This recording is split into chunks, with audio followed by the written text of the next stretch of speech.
দিল্লির যন্তর মন্তরের 1/3 চিলতে রাস্তায় বসে থাকা স্পন্সর্ড বিক্ষোভ নাকি ভারতের 802টি জেলার ধুলোবালি মাখা রাজপথের আসল লড়াই?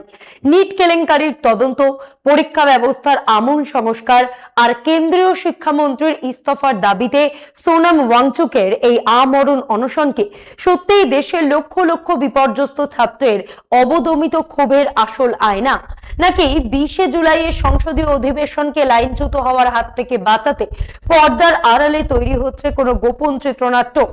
ভারতের ভেঙে পড়া শিক্ষা ব্যবস্থার এই ফুটন্ত কড়াইয়ে আজ সবচেয়ে বড় প্রশ্ন, সোনাম ওয়াংচুকের অনশন ভাঙাতে রাহুল গান্ধীর ময়দানে নামা উচিত, নাকি এই সমান্তরাল দাবার চাল থেকে দূরত্ব বজায় রাখাই তার আসল রণকৌশল? নমস্কার, আমি মধুরিমা ভৌমিক আর দৈনিক সংবাদ অনলাইনে আপনারা দেখছেন সত্যি আসলে বেদনাদায়ক।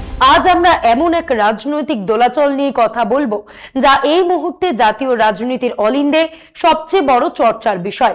নিট সহ বিভিন্ন পরীক্ষায় অনিয়মের অভিযোগ, শিক্ষা ব্যবস্থার সংস্কার, কেন্দ্রীয় শিক্ষামন্ত্রীর জবাবদিহির মতন 5টি দাবিতে দিল্লির যন্তর মন্তরে ককরোচ জনতা পার্টির মঞ্চে গত 28 জুন থেকে অনশনে বসে রয়েছেন আন্তর্জাতিক খ্যাতিসম্পন্ন পরিবেশবিদ পদ্মশ্রী সোনাম ওয়াংচুক। তিনি শুধু একজন সমাজকর্মী নন, বরং একজন উদ্ভাবক, শিক্ষা সংস্কারক এবং হিমালয় অঞ্চলের পরিবেশ রক্ষার অন্যতম গুরুত্বপূর্ণ কণ্ঠস্বর। আজ 16 জুলাই তার অনশনের 19তম দিন। তার স্বাস্থ্যের অবনতি হচ্ছে, 19 দিনে 9 কিলো ওজন কমেছে তার। গতকাল ভগ্ন স্বাস্থ্য নিয়ে ক্ষীণ গলায় ভিডিও বার্তায় সোনাম ওয়াংচুক রাহুল গান্ধীর উদ্দেশ্যে আবেদন করেছিলেন যে তিনি অন্তত একবার যন্তর মন্তরের অনশন মঞ্চে এসে ছাত্রদের পাশে দাঁড়ান। আর ঠিক এই জায়গাতেই উঠছে এক অমোঘ প্রশ্ন, রাহুল গান্ধীর কি উচিত এই আন্দোলনের পাশে দাঁড়ানো, নাকি দূরত্ব বজায় রাখা? পরিস্থিতিটা একটু তলিয়ে দেখা যাক। একদিকে যখন রাহুল গান্ধীর রাজনৈতিক কর্মসূচির প্রস্তুতি তুঙ্গে, ঠিক তখনই অন্য প্রান্ত থেকে ধেয়ে আসছে তীব্র সমালোচনা। বিশেষ করে ককরোচ জনতা পার্টির মতন গোষ্ঠীগুলো সমান্তরাল আন্দোলন চালাচ্ছে। খোঁচা দিয়ে তারা বলছে, রাহুল গান্ধী কেন এই মুহূর্তে সোনাম ওয়াংচুককে সরাসরি সমর্থন দিচ্ছেন না? ককরোচ জনতা পার্টির পক্ষ থেকে নাকি একাধিক শীর্ষ নেতাকে চিঠি পাঠানো হয়েছিল তাদের কর্মসূচিতে যোগ দেওয়ার জন্য, কিন্তু কেউ সাড়া দেননি। ফলে আগামী 20 জুলাই, ঠিক যেদিন সংসদের বাদল অধিবেশনে শুরু হচ্ছে, সেদিন তারা ডাক দিচ্ছেন সংসদ চলো অভিযানের। এখন প্রশ্ন হলো, এই দুটি ধারার মধ্যে কি কোনো মিল বা সমন্বয়ের জায়গা রয়েছে, নাকি পুরোটাই দুটি ভিন্ন মেরু? আসুন একটু বড় ক্যানভাসে ছবিটা দেখার চেষ্টা করি। মহাত্মা গান্ধী একটা কথা বলেছিলেন যা আজ অত্যন্ত প্রাসঙ্গিক, ভারত শুধু দিল্লি, মুম্বাই, চেন্নাই, বেঙ্গালুরু বা কলকাতার মতন গুটি কয়েক মেগা সিটিতে আটকে নেই। আসল ভারত ছড়িয়ে রয়েছে এই দেশের 802টি জেলা, 7935টি ছোট শহর আর প্রায় 6.5 লক্ষ গ্রামে। উদাহরণ চান? তবে পরিসংখ্যানটা শুনুন। এই মুহূর্তে দেশের শিক্ষা ব্যবস্থার অন্যতম বড় বিতর্ক নিট পরীক্ষা। এই পরীক্ষায় বসা 22.5 লক্ষ পরীক্ষার্থী কিন্তু শুধু দিল্লির রাজপথ থেকে আসেননি, তারা এসেছেন দেশের প্রতিটি কোণ থেকে। তারা নিখুঁতভাবে বললে মোট পরীক্ষার্থীর মধ্যে প্রায় 9 লক্ষই এসেছেন মাত্র 4টি রাজ্য থেকে, উত্তরপ্রদেশ, মহারাষ্ট্র, রাজস্থান এবং বিহার। তাহলে সমীকরণটা কি দাঁড়ালো? যদি আপনি সত্যিকারের কোনো গণ আন্দোলন গড়ে তুলতে চান যা এই লক্ষ লক্ষ ছাত্র যুবকের কণ্ঠস্বরকে তুলে ধরবে, তবে সেই আন্দোলনের ভরকেন্দ্র হতে হবে ভারতের সেই সমস্ত ছোট শহর, গ্রাম আর মফস্বল। অথচ আমরা কি দেখছি? দিল্লিতে বসে থাকা কিছু গোষ্ঠী যে আন্দোলন চালাচ্ছে তা স্পষ্টতই অত্যন্ত এলিট বা অভিজাততান্ত্রিক এবং ভীষণভাবে সীমাবদ্ধ। গত 13 বছরের ইতিহাস সাক্ষী, দিল্লিতে হওয়া এই ধরনের আন্দোলনের দৌড় ঠিক কত দূর? আমরা যন্তর মন্তরে এমন শয়ে শয়ে বিক্ষোভ দেখেছি। কেন শুধু যন্তর মন্তর? কারণ বর্তমান বিজেপি সরকার আন্দোলনের গণতান্ত্রিক পরিসরটাকে সংকুচিত করে একটা ছোট জায়গায় বন্দী করে নিয়েছে। রাষ্ট্রবিজ্ঞানের পরিভাষায় একে বলে সেফটি ভালভ থিওরি, অর্থাৎ মানুষের ক্ষোভকে একটা নিয়ন্ত্রিত জায়গায় উগরে দিতে দাও যাতে মূল ক্ষমতার চেয়ারে কোনো আঁচ না লাগে। দিল্লির এই প্রতীকী আন্দোলনগুলো আসলে এই সেফটি ভালভের কাজই করছে। আজ সেখান থেকেই সূত্রটা ধরা যাক। বিজেপি সরকারের আসল কৌশলটা কি? তারা চায় ক্ষোভের আগুন যেন রাজপথে ছড়িয়ে না পড়ে। তাই একটা ছোট্ট গণ্ডির মধ্যে প্রতীকী প্রতিবাদের অনুমতি নিয়ে জনগণের ক্ষোভকে প্রশমিত করার চেষ্টা চলে। এবার ঠান্ডা মাথায় নিরপেক্ষভাবে ভেবে দেখুন তো, বিগত কয়েক বছরে কৃষক আন্দোলন আর সিএএ এনআরসি বিরোধী আন্দোলন ছাড়া অন্য কোনো প্রতিবাদ কি এই সরকারকে বিন্দুমাত্র টলাতে পেরেছে?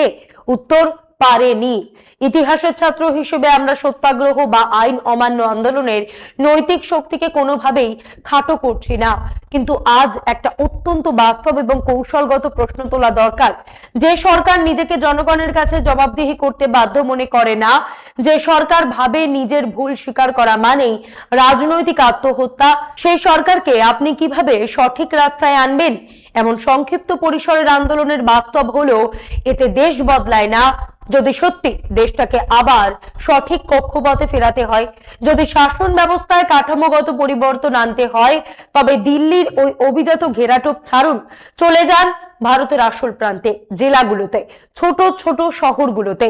এবার আসা যাক সোনাম ওয়াংচুকের প্রসঙ্গে। তিনি দেশের একজন অত্যন্ত পরিচিত সমাজকর্মী, শিক্ষাবিদ, উদ্ভাবক। অতীতে তিনি বিজেপিকে সমর্থন করেছিলেন কি করেননি, কিংবা রাহুল গান্ধীর ভারত জোড়ো যাত্রায় পা মিলিয়েছিলেন কি মেলাননি, আজ সেই হিসেব কষার সময় নয়। আজ তিনি আমাদের সবার অধিকারের জন্য, বিশেষত তরুণ প্রজন্মের অধিকারের জন্য অনশন করছেন। ভারতে অনশন কেবল রাজনৈতিক হাতিয়ার নয়, এটি একটি পরম নৈতিক এবং আধ্যাত্মিক লড়াই। তার এই ত্যাগকে আমরা কুর্নিশ জানাই, কিন্তু এবার তার অনশন ভাঙা উচিত। আর এই অনশনগুলো ভাঙার দায় সম্পূর্ণভাবে প্রধানমন্ত্রী নরেন্দ্র মোদী এবং বিজেপি সরকারের। রাহুল গান্ধী এই সরকারের কেউ নন। হ্যাঁ, রাহুল গান্ধী আজ বিরোধী দলনেতা। প্রধানমন্ত্রী যেমন সবার, বিরোধী দলনেতাও তেমনি সকলের। স্বাভাবিকভাবেই সাধারণ মানুষ রাহুল গান্ধীর ওপর অনেক বেশি ভরসা রাখছেন, কারণ মোদী সরকারের কাছ থেকে কোনো দেশবাসীর আর কোনো প্রত্যাশা অবশিষ্ট নেই। রাহুল গান্ধী সবসময় দেশের স্বার্থে একটি দৃঢ় আদর্শগত এবং নৈতিক অবস্থান নিয়েছেন। তাই মানুষ অবারিতভাবেই চান যে তিনি এই লড়াইয়ের পাশে থাকুন। কিন্তু অন্য রাজনৈতিক ব্যস্ততা বা কর্মসূচির কারণে তিনি যদি কোনো একটি সুনির্দিষ্ট মঞ্চে সশরীরে উপস্থিত হতে না পারেন, তবে তার জন্য দায়ী কি রাহুল গান্ধী? এদিকে শিক্ষামন্ত্রী ধর্মেন্দ্র প্রধানের ইস্তফার দাবি ছেড়ে নিট কেলেঙ্কারির আসল হোতাদের আড়াল করে একদল মানুষ উল্টে রাহুল গান্ধীকে আক্রমণ করছেন। বলছেন তিনি কেন এই নির্দিষ্ট প্রতিবাদে যোগ দিচ্ছেন না।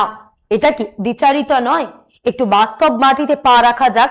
রাহুল গান্ধী আজ শুধু দিল্লির ঠান্ডা ঘরে বসে আন্দোলনের কথা বলছেন না, নিট কেলেঙ্কারির প্রতিবাদে তিনি সারা দেশের ছাত্র আন্দোলনের পাশে দাঁড়িয়েছেন। শুধু নিট কেন, টেট কিংবা রাজ্য স্তরের এমপিএসসি পরীক্ষার দুর্নীতি নিয়েও তাকে সরব হতে দেখা গেছে এবং ভবিষ্যতেও হবে।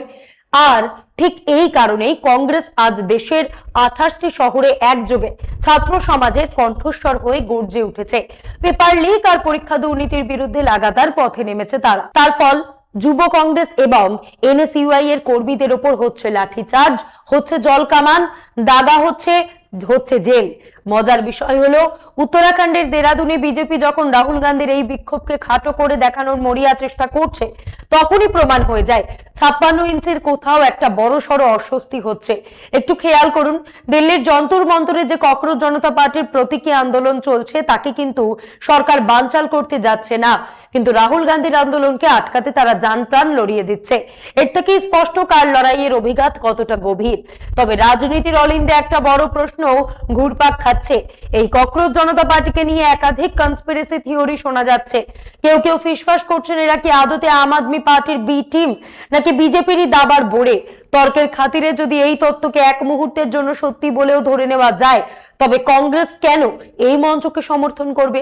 স্বাভাবিকভাবেই তখন একটা সমান্তরাল আন্দোলন চলবে, আর আন্দোলনের মূল লক্ষ্যটাই যাবে ভেস্তে। ছাত্রদের ক্ষোভ তখন নানান টুকরোয় ভাগ হয়ে যাবে। বিজেপি সরকারের মতন এক শক্তিশালী একনায়কতান্ত্রিক শক্তির বিরুদ্ধে লড়াই করতে গেলে কৌশল বদলাতে হবে। ইতিহাসের পাতা উল্টালে দেখা যায় ছত্রপতি শিবাজীর মারাঠা বাহিনী যখন পরাক্রমশালী মুঘল সাম্রাজ্যের বিরুদ্ধে লড়ছিল, তখন তারা কোনো একটা কেন্দ্রীয় সেনাবাহিনীর মুখোমুখি হয়ে শক্তি ক্ষয় করত না। তারা আলাদা আলাদা দুর্গ থেকে অতর্কিত গেরিলা আক্রমণ চালাতো। আজকের দিনেও কি আমাদের দরকার ঠিক তেমনই এক বিকেন্দ্রীভূত আন্দোলন? একটু তলিয়ে দেখুন, দিল্লির জনসংখ্যা প্রায় 3.5 কোটি, আর সেখানে যন্তর মন্তরের মতন একটা ছোট্ট রাস্তার 1/3 কম জায়গায় গুটি কয়েক বামপন্থী ছাত্র সংগঠনের ভিড়কে কি গোটা দেশের প্রতিনিধি বলা চলে? নাগরিক সমাজ হিসেবে তারা প্রতীকী প্রতিবাদ করতেই পারে, তাদের করতে দেওয়া হোক, কিন্তু মনে রাখবেন যন্তর মন্তরের ওই ছোট্ট গন্ডিটাই আসল ভারত নয়। ভারত একটা বিশাল উপদ্বীপের মতন দেশ, 30টি রাজ্য আর কোটি কোটি মানুষের আবেগের কোলাজ। আজ ছত্তিশগড় বা মধ্যপ্রদেশের কোনো এক প্রত্যন্ত গ্রামে এক আদিবাসী মহিলা জল সত্যাগ্রহ করছেন, নিজের জীবন বাজি রেখে লড়াই করছেন। দরবারি মিডিয়া তো সেই আন্দোলনের খবর দেখায় না। যে মিডিয়া গত 12 থেকে 13 বছরে শুধু এক পক্ষের গুণগান গেয়ে গেল, তারা হঠাৎ দিল্লির এই একটা নির্দিষ্ট প্রতিবাদকে নিয়ে কেন 24 ঘন্টা ঢাক পেটাচ্ছে? জনতা কিন্তু বোকা নয়, মানুষ সব বোঝে।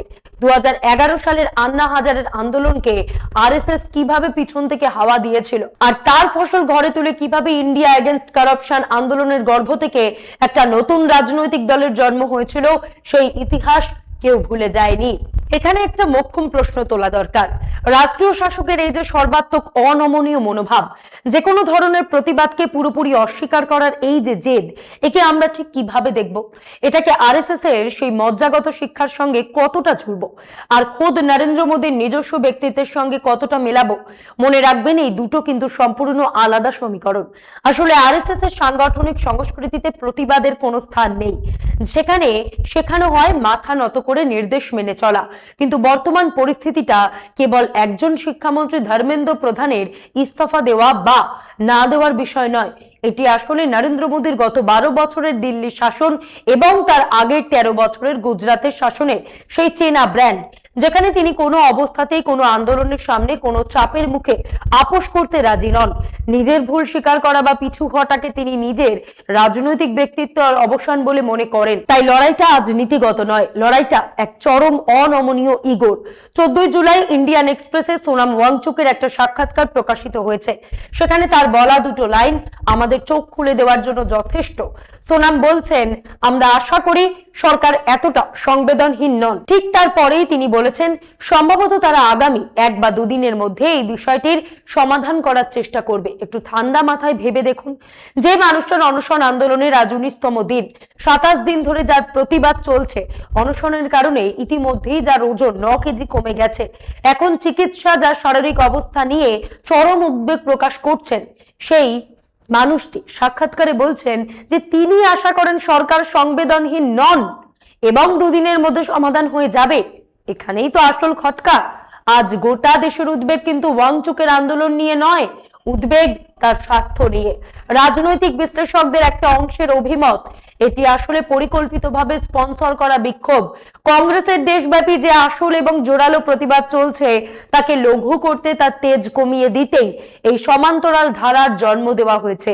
মজার বিষয় হলো, এই আমরণ অনশনে বসার আগে কিন্তু দেশের মূল বিরোধী দলগুলোর সঙ্গে কোনো আলোচনা করা হয়নি, তাদের মতামত নেওয়া হয়নি। এমনকি যে সরকারের বিরুদ্ধে এই অনশন, তার অতীত ট্র্যাক রেকর্ড খতিয়ে দেখার ন্যূনতম প্রয়োজনটুকুও মনে করেননি আন্দোলনকারীরা। অথচ আমরা সবাই জানি, সোনাম ওয়াংচুক নিজে এর আগে দীর্ঘ 170 দিন যোধপুরের জেলে জাতীয় নিরাপত্তা আইনে বন্দী ছিলেন। এই ক্ষমতা সংবেদনহীন নন, মানে সংবেদনশীল, তাই তো? ইতিহাসের আয়নায় দেখা যাক এই মোদী সরকার ঠিক কতটা সংবেদনশীল। 2018 সালের কথা মনে রয়েছে, গঙ্গা রক্ষার দাবিতে অধ্যাপক GD আগরওয়াল টানা 111 দিন অনশন করার পর মারা গিয়েছিলেন। এই সরকার কি বিন্দুমাত্র অনুতপ্ত হয়েছিল? না, হয়নি। দিল্লি হরিয়ানা সীমান্তে বছরভর চলা ঐতিহাসিক কৃষক আন্দোলনে প্রায় 750 জন কৃষকের মৃত্যু হলো। সরকার কি অনুতাপ প্রকাশ করেছিল? না। গুজরাটের অতীত ইতিহাস নিয়ে তাদের কোনো খেদ আছে? একেবারেই নয়। বরং চাপা গর্ব রয়েছে। যে সরকারের অতীত ট্র্যাক রেকর্ড এমন নির্মম, সেই সরকারের বিরুদ্ধে অনশনের ধাক্কায় ভগ্ন স্বাস্থ্য নিয়ে সোনাম ওয়াংচুক হঠাৎ কোন জাদু বলে আশা প্রকাশ করেন যে সরকার এতটা সংবেদনহীন নয় এবং আগামী 1 থেকে 2 দিনের মধ্যে একটা রফা সূত্র বেরিয়ে আসবে। এই স্ববিরোধী বয়ানের নেপথ্যে আসল দুটো সম্ভাবনা লুকিয়ে রয়েছে। আমাদের ঠান্ডা মাথায় এই দুটো সমীকরণই বুঝতে হবে। প্রথম সম্ভাবনা, আন্দোলনের চাপে কি তবে সরকার সত্যি ভয় পেয়েছে? আর দ্বিতীয় সম্ভাবনা, খোদ ওয়াংচুকের সঙ্গে পর্দার আড়ালে সরকারের কোনো গোপন রক্ষাসূত্র রয়েছে যার ভিত্তিতেই এই অনশন নাটকের অবসান ঘটতে চলেছে। সরকারের আসল ভয়টা কোথায় সেটা বুঝতে হবে। সরকার ওয়াংচুকের স্বাস্থ্য নিয়ে চিন্তিত নয়, তারা চিন্তিত নিজেদের রাজনৈতিক ভবিষ্যৎ নিয়ে। আগামী 20 জুলাই থেকে সংসদের বাদল অধিবেশন শুরু হচ্ছে। অনশনরত ওয়াংচুকের যদি কোনো বড়সড় শারীরিক ক্ষতি হয়ে যায় তবে সংসদের গোটা অধিবেশনটাই বিরোধীদের বিক্ষোভে ভেস্তে যাবে। আর সেটা হলে এই অধিবেশনে সরকারের সবচেয়ে বড় এজেন্ডা ডিলিমিটেশন বিল বা সীমানা পুনর্নির্ধারণ বিল, যার উপর নির্ভর করছে মহিলা সংরক্ষণ বিলের চূড়ান্ত রূপায়ণ, তা সম্পূর্ণ বিষ বাও জলে চলে যাবে। সরকার খুব ভালো করেই জানে ওয়াংচুকের কিছু হওয়া মানে সংসদের ভেতরে এবং বাইরে সরকারের ওপর মস্ত বড় বিপদ নেমে আসা। সোনাম ওয়াংচুকের অনশন ভাঙাতে রাহুল গান্ধীর আগ বাড়িয়ে কোনো রাজনৈতিক পদক্ষেপ নেওয়া উচিত কি উচিত নয় তা নিয়ে যে বিতর্ক তৈরি করা হয়েছে তার আসল রহস্যটা এখানেই। একদিকে রাহুল গান্ধীর দেশব্যাপী প্রকৃত এবং জোরালো আন্দোলনকে হালকা করার জন্য একটা সমান্তরাল স্পন্সর্ড হাওয়া তৈরি করা হলো, আর অন্যদিকে সংসদের আগে সরকারের মুখ বাঁচাতে ব্যাক চ্যানেল স্টকের স্ক্রিপ্ট তৈরি রাখা হলো। রাজনীতির এই জটিল দাবার বোর্ডে পড়ে কারা আর চাল চালছে কারা তা বুঝে সিদ্ধান্ত নেওয়ার ভার আপনাদের উপরই ছেড়ে দিলাম। আজ এই পর্যন্তই। এমন আরো বিষয় জানতে অবশ্যই সাবস্ক্রাইব করুন, লাইক কমেন্ট শেয়ার করুন। দেখতে থাকুন দৈনিক সংবাদ, শুধু না আমি যথেষ্ট।